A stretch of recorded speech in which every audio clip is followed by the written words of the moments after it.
These aren't prescription.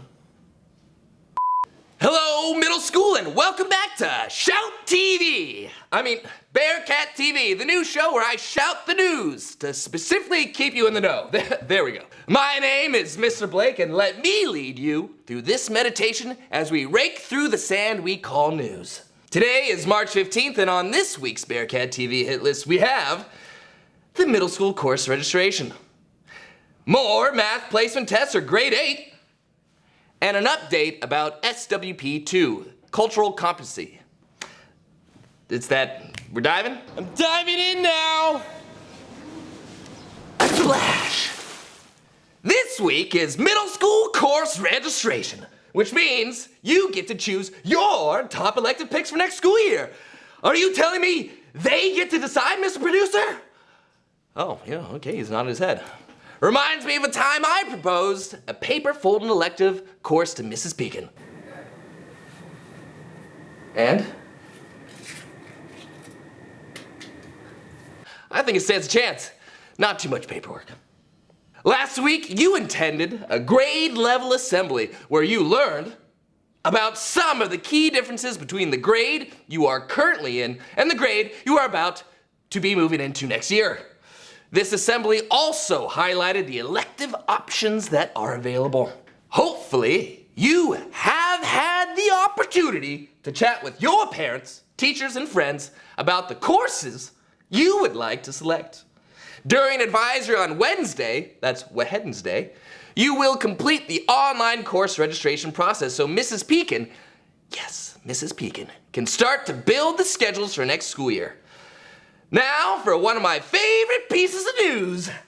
Tomorrow we have the grade 8 to grade 9 math placement tests. Yeah! These are my favorite. More tests, please! Thanks! There are 3 different math courses in high school. Math 1, Integrated Math, and Math Honors. The placement tests happen from 2:45 to 3:45 p.m. And the Zoom link should be in Google Classroom. If you are unsure about any aspects of the process, you will forever be lost. Oh wait, you can't get help? Oh, please talk to Miss Arte or Mr. McKnight. Wow, that's incredibly helpful. Thanks, you two. A great day for ISM and therefore a great day for the rest of the world. For grade 8 students who are interested in the high school individual science course, please remember that the placement test will be from Tuesday, March 23rd at 2:45 to 3:45 p.m. Sprint, please! And now, it's time for something completely different.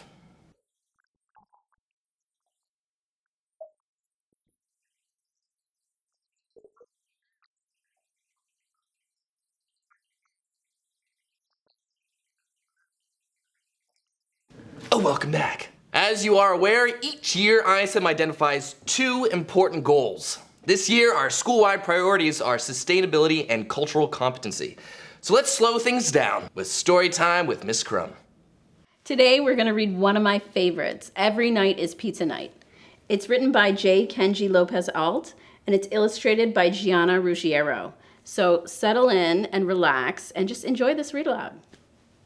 Tonight is pizza night. So was last night. We're making pizza tomorrow too. Actually, every night is pizza night. Because pizza is the best. This is a scientific fact. I've done the test to prove it. Mr. Gonzalez knows my shopping list by heart. Everyone in the neighborhood shops at his store. A plain cheese can't be top, peepo. But how about some pepperoni this time? I admit, not everyone wants pizza all the time. Mama says, think of what you're missing. There's chicken pot pie. Chicken, not pie. 5-bean chili? Don't be silly. Peking duck? Peking yuck. French onion soup? French onion... Okay, but how do you know pizza is the best if you never try anything else? What if Mama's right? My science teacher, Miss Buffon, says a good scientist always wants more data. Data, says Papa. You have the whole neighborhood. All right, I'll do it. I do not need to. I do not want to, but I will try other foods. I'll do it for science. My neighbor Eugene thinks the best food is bibimbap. He's wrong. This is our old family recipe, he says. My pizza is not an old family recipe. Papa found it on a bag of flour. The colors in the old stone bowl are so pretty. I can't blink, even though I know I'm supposed to. It smells spicy. It smells stinky. It does not smell like pizza. I do not need it. I do not want it, but I will try it for science. Woo, it's spicy. Crunchy carrots, cool cucumbers, and I love it. And rice, you're so delicious. And there's so many of you.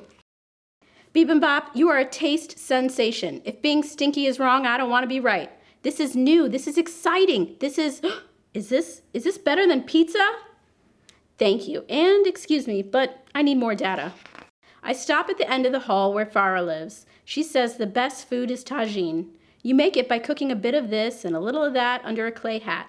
When I smell tagine cooking, it reminds me of my old home, she says. When I smell pizza cooking, it reminds me of how much I love pizza. At the markets, you can get just the right spices for chicken, chickpeas, or even camel, she says. Do camels like pizza? Probably yes. The tagine is ready, so Farah lifts up the lid. Chicken is okay. And so are apricots, but together, wild. I do not need it. I do not want it, but I will try it. I try another bite, then another, just to be sure. I can't stop. I'm a tagine machine. Chicken and apricots, you do belong together, together forever in my belly. And spices, show me the flavors. Is this better than pizza? Thank you, Farah, but I need more data. Dakota lives down the street. She's got a pot on her stove big enough for Mutzi to take a bath in. This is my mama's red beans and rice. It's the best way to make someone feel good. Maybe even better than a hug, she tells me. So when Papa gets sad, I cook up a big old pot for him. Does it always work? I ask. Well, it never hurts, Dakota tells me. The beans look like big shiny beetles swimming in mud. At least I know rice is nice. I do not need it. I do not want it. But I'll try it. Once you've had bibimbap and tagine, nothing can surprise. Garlicky garlic, peppery peppers, celery cellars. It's like a great big hug around my belly. Is this better than pizza? I still need more data. Holy pepperoni, this is so good. Ronnie and Donnie run the dumpling truck down the street. They say dumplings are the best. First, Donnie shared his dumplings with just me, Ronnie says. Then we shared them with all our friends, says Donnie. And now we share them with the whole neighborhood. They look good, they look warm and cozy. But the best, I kind of need to try them. Just for science, of course. Careful, people, they're really juicy. Back off, Donnie, I'm a scientist. Ah, dumplings. Your middles are so hot and juicy. Your skins are so thin and stretchy. Little purses of delight. Are you better than pizza? Data, Donnie, data. I'll pull out my emergency pizza slice and take a bite. Then another dumpling. Then more pizza. Then another dumpling. Dumplings are good, but is pizza still the best? I think it's a scientific fact. So how can so many happy people be so wrong? I'll ask Mr. Gonzalez. He knows everyone. He's tried everything. He will know what the best food is. Mr. Gonzalez, I shout. What is it, Peepo? I have to know. Is pizza the best food in the world? Of course it is. He agrees. I knew it. I knew it all along. Of course pizza's the best. Peepo, pizza is the best, but it's not the only best. When it's cold out, the best is matzo ball soup from Levi's. When I want an extra thick, rich treat, it's Vincenzo's chocolate cake.